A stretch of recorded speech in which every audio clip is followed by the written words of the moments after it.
உலகத்திலிருந்து எல்லா பக்கமும் இருந்து நம்ம சேனலை தொடர்ந்து பார்த்துக்கிட்டோம், தொடர்ந்து ஆதரவு கொடுத்துக்கிட்டு இருக்கக்கூடிய ஈசி டிவி நாட் நாட் 7 சேனல் நேயர்களுக்கு முதல்ல நம்ம வணக்கத்தை தெரிவிச்சுக்கிறோம். அதே மாதிரி தொடர்ந்து பல்வேறு வகையில் நம்மளை உற்சாகப்படுத்தக்கூடிய, அவர்கள் வாழ்வில் எல்லா நலமும் வளமும் பெற்று பெரு வாழ்வு வாழ்ந்திட நமது சேனல் சார்பாக நேயர்கள் அனைவருக்கும் வாழ்த்துக்களை தெரிவித்துக் கொள்கின்றோம்.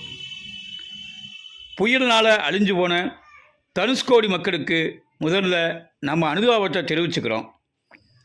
அதே நேரத்தில் இயற்கையின் சீற்றம், மனுஷனால் இயற்கையின் சீற்றத்தை எப்படி சமாளிக்கிறது அப்படின்ற இந்த நவீன உலகத்தில் பழைய நவீன கருவிகள் வந்திருந்தாலும் எப்படி நம்மை நாமே தற்காத்து கொள்வது என்ற சிந்தனையோடு இந்த பயணத்தை நாம் துவக்குறோம். இந்தியாவில் கடைக்கோடி பகுதியாக இருக்கக்கூடிய ராமேஸ்வரம் தீவு. இந்த ராமேஸ்வரம் தீவுக்கு நானும் என்னுடைய நண்பரும் பேருந்து பயணமாக இந்த ராமேஸ்வரம் தீவுக்கு வந்து சேர்ந்தோம். நம்ம நண்பர் கொடைக்கானல் பகுதியில் இருக்கார்.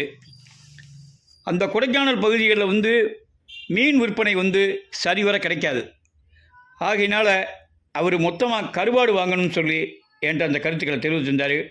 வாங்க நம்ம ராமேஸ்வரம் போய் மொத்தமாக வாங்கிட்டு வருவோம் அப்படின்னு நானும் நண்பரும் நேராக மதுரையிலேருந்து பஸ்ஸை பிடிச்சி நேராக ராமேஸ்வரம் இறங்கி பாம்பன், அதாவது பெரும்பாலும் பாம்பன் பாலத்திலேருந்து எல்லோரும் அந்த பக்கம் பார்த்துக்கிட்டு இருப்பீங்க. கடலை பார்ப்பீங்க, வங்காள விரிகுடாவை பார்த்துக்கிட்டு இருப்பீங்க. அதனுடைய அழகை மெய் மறந்து பார்த்துக்கிட்டு இருந்திருப்பீங்க. படகு போகிறது வர்றது, அவங்க மீன் பிடிச்சிக்கிட்டு இருக்குது, மீன் பிடிச்சிட்டு கரைக்கு சேரக்கூடிய அந்த காட்சிகள், இவையெல்லாம் ஒவ்வொருத்தரும் இறங்கி அந்த பாம்பன் பாலத்தை பார்க்குறீங்க.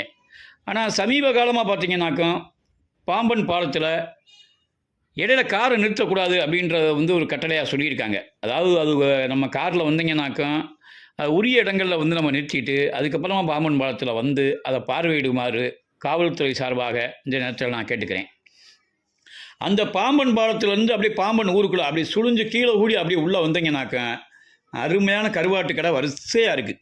கருவாடை பாடம் பண்ணிக்கிட்டு இருக்காங்க, கடற்கரைக்கு வந்துக்கிட்டு இருக்காங்க, கருவாடுகளை கடற்கரை காய போட்டிருக்காங்க. இப்படி பல வகையில் கருவாடுகள் பார்த்திங்கனாக்கா மொத்த விலைக்கடைகள், மொத்தமாக தயார் பண்ணக்கூடிய இடங்கள் ஊரா அந்த பகுதியில் இருக்குது. அப்படி நம்ம பாலாண்ணனை பார்த்து, பாலாண்ணை கருவாட்டு கடை, அவரை பார்த்து நிறைய தகவல்களை கேட்டோம். ரொம்ப அருமையாக அந்த கருவாடு சம்மந்தமான செய்திகள்லாம் சொன்னாங்க. ரொம்ப உபயோகமாக இருந்துச்சு. அப்படியே ஒவ்வொருத்தராக பார்த்துக்கிட்டு பேரம் பேசி அடித்து கடற்கரைக்கே நேராக வந்துட்டோம். அதாவது பாம்பன் பாலத்துலேருந்து அப்படியே உள்ளே லேசாக அப்படி டேர்ன் பண்ணி உள்ளே வந்துட்டிங்கனாக்கா கடற்கரை ஓரங்களில் நிறைய கருவாடு கடைகள் இருக்குது. அவங்கள்ட்ட நேரடியாக பேரம் பேசி அருமையாக கருவாட்டு மூடையை 2 மூடையை பேக் பண்ணிக்கிட்டு அழகாக கிளம்பிட்டோம் மதுரையை நோக்கி. அப்படியே மதுரையிலேருந்து நம்ம அண்ணாச்சி கொடைக்கானல் நோக்கி பயணம் போயிட்டார். அப்புறம் என்ன, கருவாட்டு குழம்பு அப்படியே மணக்குதுல, சூப்பர். ரைட், நன்றி, வணக்கம்.